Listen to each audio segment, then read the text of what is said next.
सौम्या की उम्र 13 साल है। सौम्या की माँ उसे बहुत प्यार करती है।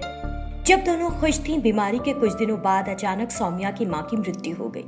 सौम्या एकदम टूट गई। उसके पिता ने भी उसकी देखभाल करना बंद कर दी।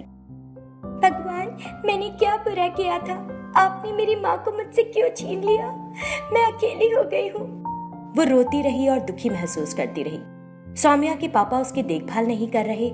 ये बात सौम्या की मौसी जानकी को पता चली। तब जानकी ने एक दिन शेखर से कहा, जब से मेरी छोटी बहन की मृत्यु हुई है, उसके पति बेटी की देखभाल नहीं कर रहे। अगर हमने भी उसे छोड़ दिया तो वो अनाथ हो जाएगी। अगर आप ठीक समझें तो हम उसे गोद ले लेते हैं। सौम्या मेरी भी बेटी की तरह है, तुम जाकर उसे यहाँ ले आओ। जानकी ये सुनकर खुश हुई और सौम्या को घर ले आई। बेटी सौम्या, तुम्हें यहाँ किसी बात की कमी नहीं होगी। अब से हम तुम्हारे सब कुछ हैं। कुछ भी पूछने में हिचकिचाना नहीं और किसी बात का तनाव नहीं लेना। जब वो सौम्या को समझा रही थी, उसकी बेटी प्रिया वहां आ गई। हाँ सौम्या, तुम मेरी छोटी बहन की तरह हो। मुझसे भी पूछ सकती हो अगर तुम्हें कुछ चाहिए। उसने सौम्या से बड़ी प्यार से कहा। सौम्या खुशी के मारे रो पड़ी। आप सभी का बहुत बहुत धन्यवाद। मैंने कभी नहीं सोचा था कि आप सभी मुझ पर इतना प्यार बरसाएंगे। मैं बहुत खुश हूँ, बहुत खुश।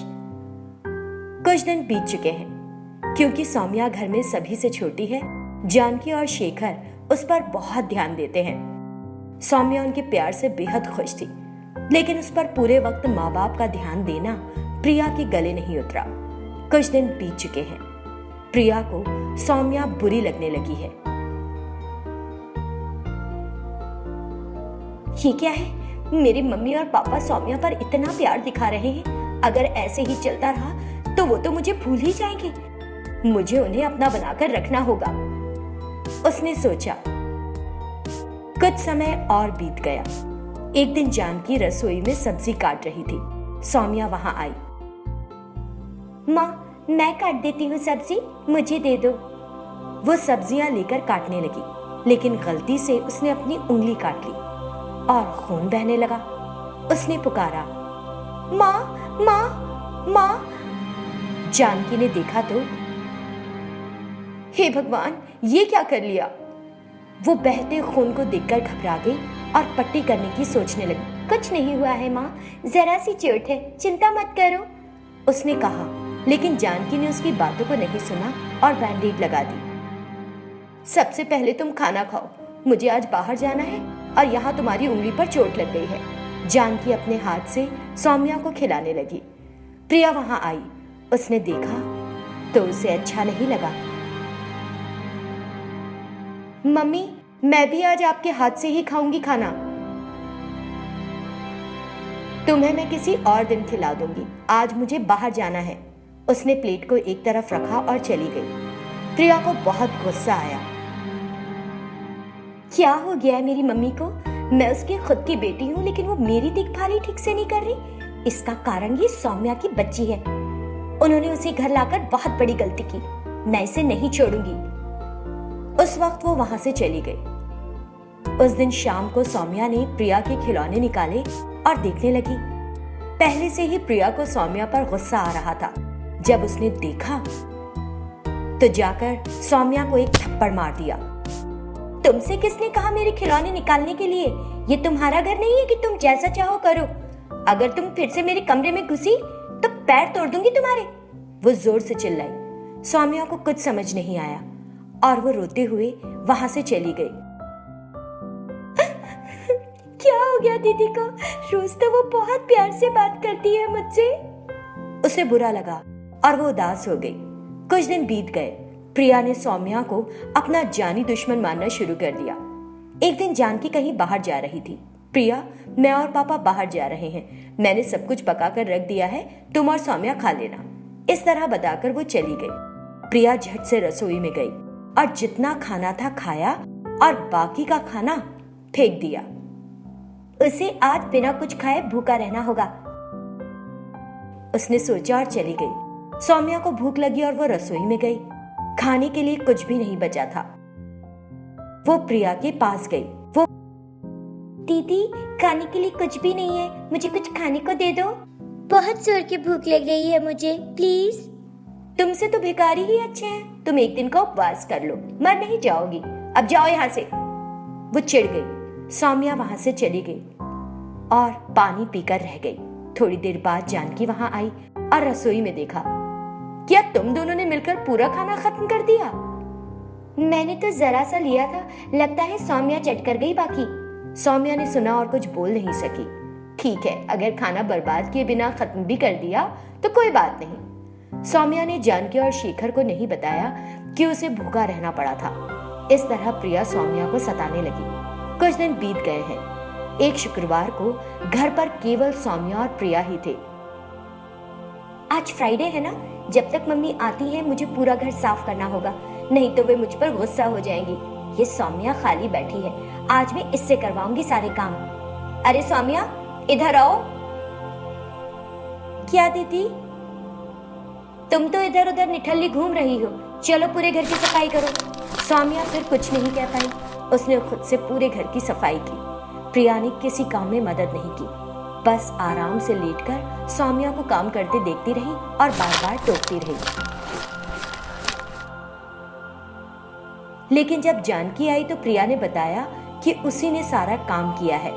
इस तरह प्रिया का सौम्या को सताना अब रोज की बात हो गई थी। वो एक सुंदर गांव था और वहां दो प्रेमी प्रेमिका प्रिया और अखिल रहते थे। एक दिन, अखिल, अगर किसी ने देख लिया कि तुम मुझसे मिलते हो, मुझे बहुत डर लगता है अखिल। मैं इस तरह रोज मिलने नहीं आ सकती हूँ। बाहर मिलने से डर है किसी ने देख लिया तो।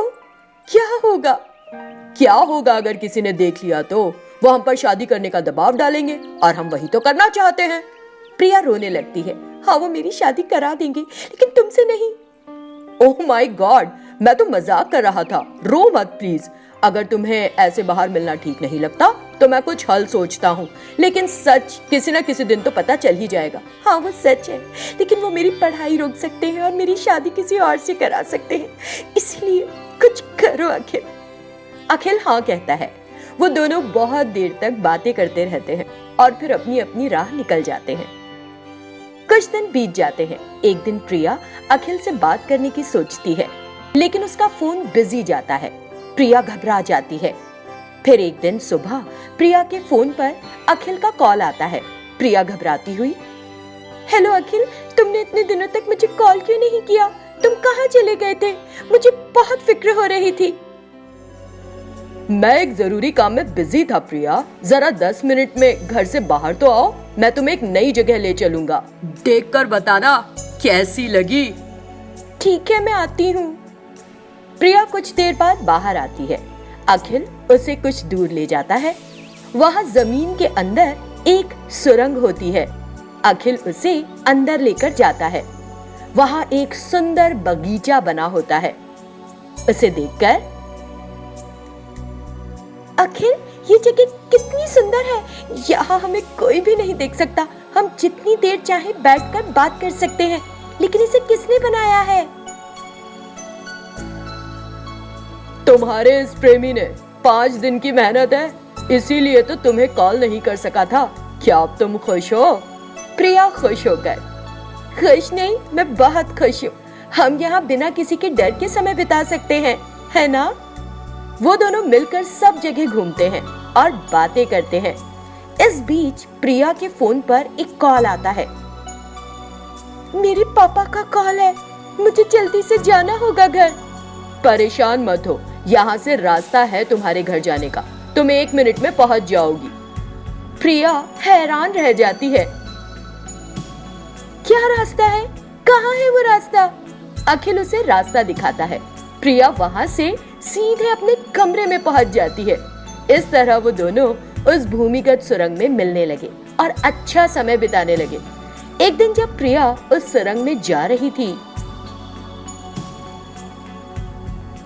उसके पिता ने ये देख लिया।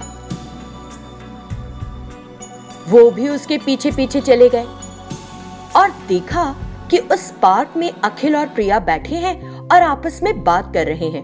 उसके पिता उस समय वापस चले जाते हैं जैसे कि उन्होंने कुछ देखा ही नहीं। थोड़ी देर बाद जब प्रिया घर वापस आती है तो उसके पिता, प्रिया इधर आओ। प्रिया पास जाती है। कहां गई थी? कहीं तो नहीं पापा, मैं अगली गली में अपने दोस्त के घर गई थी, उससे किताब लेने के लिए। उसके पिता ने उसकी पिटाई शुरू कर दी। मैंने तुम्हें कितने प्यार से पाला है और तुम मुझसे झूठ बोल रही हो। मुझे सब पता है कि तुम कहां से आ रही हो। वो लड़का कौन है? वो प्रिया को चाटे मारता है, आंखों में आंसुओं के साथ। पिताजी, वो मेरे कॉलेज में मेरे सीनियर हैं। उन्होंने इस साल बीटेक पूरा किया है। वो नौकरी के लिए कोशिश कर रहे हैं। वो कड़ी मेहनत से पढ़ाई करते हैं। उनके परसेंटेज भी अच्छे आए हैं। उन्हें नौकरी जरूर मिलेगी। वो बहुत प्रतिभाशाली है। क्या तुम मुझे पाठ पढ़ाओगी अच्छे और बुरे का? क्या तुम मुझसे प्यार करती हो? और क्या बचा है अब? तुमने मेरी इज्जत पूरी तरह खराब कर दी है। हे भगवान, ये लड़की, इसका क्या करूं? पापा, अगर मैं शादी करूंगी तो सिर्फ और सिर्फ अखिल से। मैं किसी और लड़के से शादी नहीं करूंगी। अगर आप जबरदस्ती करेंगे तो मैं आत्महत्या कर लूंगी। उसकी पिटाई करते हुए, जाओ और मरो। तुम्हारी मां न होने से मैंने तुम्हें इतने जतन से, इतने प्यार से पाला। इसका तुमने अच्छा सबक दिया है मुझे। यहाँ 1 मिनट और नहीं रहना। मैं मान लूंगा कि तुम्हारी मौत हो गई है। दफा हो जाओ यहाँ से। वो उसे डांटता है, मारता है और उसे घर छोड़ने के लिए कहता है। प्रिया को समझ नहीं आता कि क्या करे। वो अखिल को फोन करती है और सब कुछ बताती है।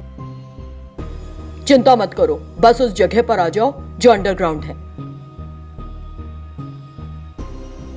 प्रिया वहां जाती है, आंखों में आंसू भरकर। अखिल, अब मैं क्या करूं?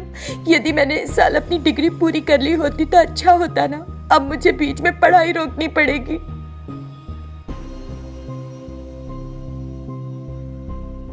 तुम बिल्कुल फिक्र ना करो, मैं हूं ना साथ में।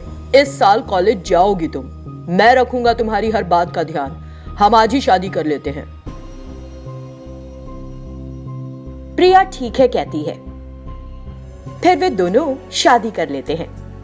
वे अंडरग्राउंड में ही एक घर बनाते हैं और उसी में रहने लगते हैं। अखिल बहुत सोचता है। किसी को नहीं पता इस अंडरग्राउंड में कोई पार्क है। मैं इसे सब पर जाहिर कर दूंगा और जो भी यहाँ आएगा मैं उनसे प्रवेश करने और यहाँ समय बिताने के लिए टिकट दूंगा। फिर हम दोनों खुशी से रह सकते हैं। और वो वहां पर एक बोर्ड लगाता है। यहाँ एक भूमिगत पार्क है। सुबह 8 बजे से शाम 6 बजे तक और टिकट केवल 30 रुपए है। जब सब लोग वो बोर्ड देखते हैं तो उस अंडरग्राउंड पार्क में घूमने में रुचि दिखाते हैं। दिन प्रतिदिन उस पार्क में जाने वाले लोगों में इजाफा होता जाता है। अखिल बहुत पैसा कमाता है। वो पार्क में बैठने के लिए बेंचेस की व्यवस्था भी करता है।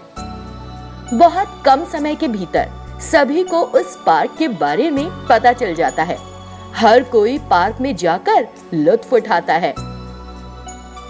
सभी को अखिल के इस बेहतरीन सोच का पता चलता है और सब उसकी सराहना करते हैं। उसका अच्छा नाम हो जाता है। इस तरह 1 साल बीत जाता है। उन दोनों ने सूझबूझ से बहुत पैसा कमाया और आराम से रहने लगे। प्रिया के पिता को इसके बारे में पता चलता है और वो उनसे मिलने आते हैं। क्या आप मुझसे मिलने आए हैं पिताजी? मैं आज कितनी खुश हूँ। ये कहते हुए वो अपने पिता के गले लग जाती है और रोने लगती है। बेटी प्रिया, मुझे माफ कर दो। मैंने तुम्हें घर से निकालकर बहुत बड़ी गलती की थी। इससे अच्छा दामाद तो मैं भी ढूंढ नहीं सकता था। तुमने एक बेहद अच्छे आदमी से शादी की है। फिर वो अखिल से कहते हैं, दामाद जी, मैं आपके माता पिता के साथ बात करना चाहता हूँ और आप। अंकल जी, मेरा कोई नहीं है। मैं एक अनाथ हूँ। मैंने बहुत कोशिश करके अपनी पढ़ाई पूरी की है। प्रिया के अलावा मेरा इस दुनिया में कोई नहीं है। अखिल ये कहते हुए भावुक हो गया। प्रिया के पिता ने उन शब्दों को सुना तो दुख के साथ, दामाद जी, आज के जमाने में माता पिता के होते हुए भी बच्चे इतना अच्छा नहीं कर पाते। चोर बन रहे हैं, लूटमार कर रहे हैं। लेकिन आपने मेहनत से पढ़ाई की। सभी अनाथों के लिए आप एक प्रेरणा है। मुझे अपनी बेटी की पसंद पर गर्व है। मैं आप जैसे दामाद को पाकर बेहद खुश हूँ। अब मैं तुम दोनों की शादी इतनी भव्य रूप से करूंगा कि लोग देखते रह जाएंगे। फिर प्रिया के पापा ने उन दोनों की शादी बड़े धूमधाम से की और फिर उनके साथ रहकर उस भूमिगत पार्क की देखभाल करने में उनकी सहायता करने लगे। उन्होंने अपना व्यवसाय बढ़ा लिया। दिन बीतते जाते हैं। उन्होंने वहां एक भूमिगत शॉपिंग मॉल भी बना लिया। उन्होंने कुछ ही समय में जनता के लिए कुछ और आवश्यकताएं उपलब्ध कराईं। कुछ ही समय में भूमिगत शॉपिंग मॉल बहुत प्रसिद्ध हो गया और वे तीनों मिलकर खुशहाल जीवन जीने लगे।